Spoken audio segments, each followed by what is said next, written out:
Kristen, so I just figured out we're both on two different coasts of the same state, and neither one of us are from here. So it's interesting how, you know, different paths lead to the same place. So I'm interested. How'd you come to do what you do today? Oh, that's a fully loaded question with a lot of different variations, but sort of what happened with me is I basically grew up in the fashion industry, Yeah. and I started modeling when I was 17.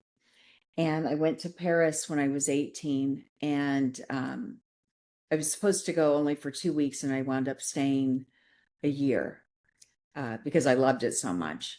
Right. Um, and I was working with all kinds of photographers and met other girls from agencies all over the world. It was just such a magical time Yeah. in my life and the start of my journey into travel in Europe. And so I've been to over 32 countries and a modeling career that spanned for 2 decades.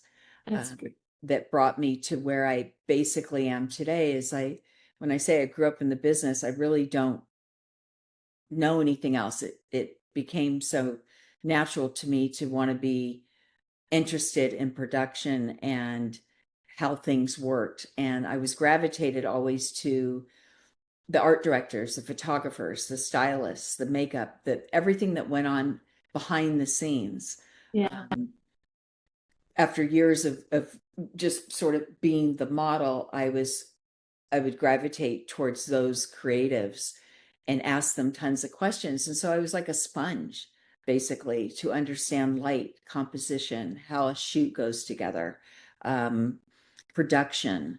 And I did some acting and commercials and got a flavor of what it's like with a big film crew and a set. And later on in my career, I decided I I was working a lot and I had a long career for a model. They usually have a very short career lifespan. They're kind of like athletes, there's a certain age and window that you sort of hit it. And I just kept rebranding myself. I would cut my hair, I would change. You're an advocate for yourself when you're a model or actress. And so I just learned that marketing skill very early on, and then just gravitated to behind the camera. And back in the late 90s, I bought a high 8 camera, which was very big in video at that time, aging myself. And I started filming every single shoot I was on from my perspective. And because I had so many people, mothers and other people ask me, how do I get in the industry, which I still do to this day. And so I created a video called The Art of Modeling, which was a 60-minute sort of behind the scenes how to of B-roll that I shot from 3 years of shooting. And then I wrote a script and did all the stand-ups to camera and hired a crew and put it together and went behind the scenes and edited the old-fashioned way with an editor on an Avid system. Wow. And I was so fascinated, but I stay up. I mean, it didn't matter how much sleep I had. I just couldn't wait to go back into the editing room and see it come to fruition and finalize it. And then from that, it gave me enough confidence to say, yeah, I can do this. So it's kind of funny. And then I went into photography, which was a more natural transition, actually. But for some reason, I did the video first and then went in the back way to photography. And I started my business, which is Kristen Jensen Productions, in early of 2003 was when I officially got my logos, created an LLC, and said, okay, let's do this. So I'm going to be 25 years in business. And that again has evolved just completely organically as I evolve, as we all change as people. We grow and we change and we have different perspectives. So, what is your most fun that you have today? What types of projects, what types of clients? The majority of my client base is obviously in the tri-state area because that's where I started my business. So Sure. when we first moved to Florida, it was going back and forth quite often.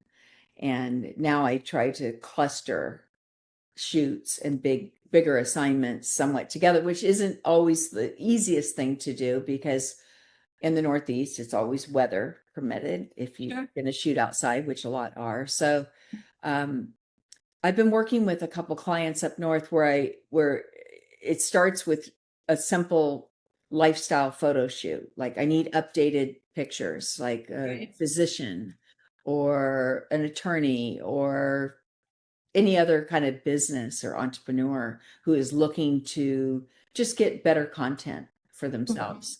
And so I've been working with one woman, a physician, and it's been really fun. I've been working with her for 15 years, and she never wanted to go on camera. And I was always, please be on camera. You are the face of your business, which Right. I always preach to people like you have to show yourself, even if Sure. you're shy, people want to trust you, they want to buy from you. And that's really where I have the most fun is where I can brainstorm with somebody and we can talk about where they want to go and how they see that and then piece together whether it's a video shoot and a photo shoot, which is sort of my most popular quote package where they kind of Mhm. get a lot Right. in a short amount of time. Um, and then just where do they want to put that? So a lot of it involves content management, and I, you know, whether it's an outlet to YouTube or social media, Right. um, it's just seeing it kind of come to life, an idea come to life, and a visual idea, and see it done. Does something that you do when you do that, which I'm sure you're aware of it, but it's so tied to the professionals I work with in who do business development or are trying to, at the very least, be able to articulate and share the value they bring to the market, which is sometimes so difficult to put into words.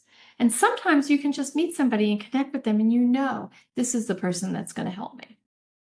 When somebody presents themselves, and right before I started to record, I told you, this is a departure for me. This is all new, very uncomfortable, right? Putting myself out there, Yeah. right? And the visual, and it's a good hair day, it's a bad hair day, like all of it. I don't like that lipstick. Oh, my 11s are showing, like whatever it is. I'm so hyper aware, but with what you do, you kind of capture the essence of people Mhm. so that they can present themselves in this visual way that gives them confidence. I said this to somebody who's helping me put a new project together, and gave her a lot of props and said, I'm so grateful because what you've done has helped me get past some of my, uncomfortableness with this new project and be able to represent what it is I want people to see in the best possible way. And I couldn't have done that for myself. I suspect your clients feel the same way. They could never have done themselves what you're able to see and what you're able to do for them. I think yes, that is true, and I think that that is a gift that I have. I see people in the best light. Like I Right. see you on your best day. That's just what I see, and it's in the eye of the beholder. But in the same thing with photography or video or any kind of visual content, is that whoever's directing it or whoever's producing that content, Yeah. you want them to be in line and in team with your thoughts and in the way that you authentically feel or whatever messaging you're trying to do. It's a big self-esteem lift, you know. Well, it's truly being aligned in goals and values, and you don't have to see the world exactly the same way, but you have to be aligned in energy. You have to be aligned in values, and when that happens, like all things are possible. So for you to provide clients with a level of comfort so that they can show you themselves, and then you can capture that essence, right? Which is what Right. makes you so good at what you do, because it is a gift. It is unique. Yeah, I think that's what it is. And so many, especially women, right? Men, and I mean, this is general, but men typically think they're better looking than they are. And women don't give themselves enough credit Enough for how credit. they look. That's the The, general. Um, well, the interesting thing about that is women also, you may not know this stat, men will apply for a job that they're underqualified for.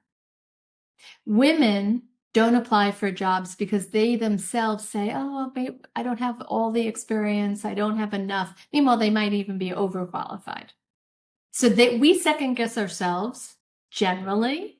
I've done conferences for 30 years, right? You ask men to speak at a conference, the answer is yes. Doesn't matter what the subject is, they say yes. Women say, what's the subject? I don't know if I'm the right person for that. No, ladies, step up. Take the yeah. mic. Say yes. Yes. Figure it out later. Say yes. Right. Yeah. So it's very Yeah. interesting that you see the same thing with women on the other side of a camera that I see when it's just come to asking them to speak, giving them an opportunity to highlight themselves and their Interesting. Yeah. knowledge and their experience. It's the same disconnect. Men never are disconnected. They say yes and they figure it out later because they have a confidence about themselves that they don't even think twice about it. We That's overthink. so true. That's so true. Yes, that's like the full circle on it. I know what it feels like to be photographed. I was Sure. painfully shy. I didn't want to do it. My mother sort of pushed me into it. It wasn't me, just had people look at me. Right. I was very self-conscious.